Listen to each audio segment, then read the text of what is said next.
সরকার ঘোষিত 6 জনের পরিবারে আমরা সর্বনিম্ন একটা বাজেট আমরা বেতন কমিশনে উপস্থাপন করেছি।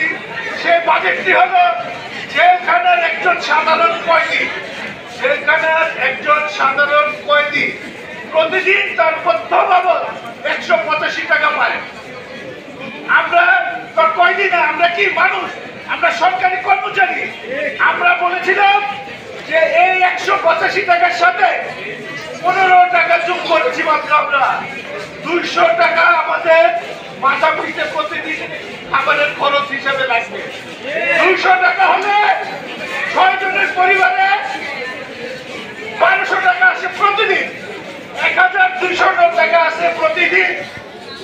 এখানে যারা বিএনএসএ বন্ধুরা আছেন, সাংবাদিক বন্ধুরা আছেন, তাদের আমি অনুরোধ করব আমার এই বক্তব্যটুকু খুব করে আপনারা আপনাদের লিখনের মাধ্যমে আমাদেরকে উপকৃত করবেন।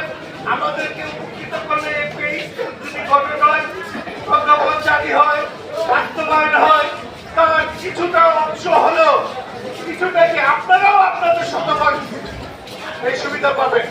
আপনাদের জন্য হলো সঠিক তথ্য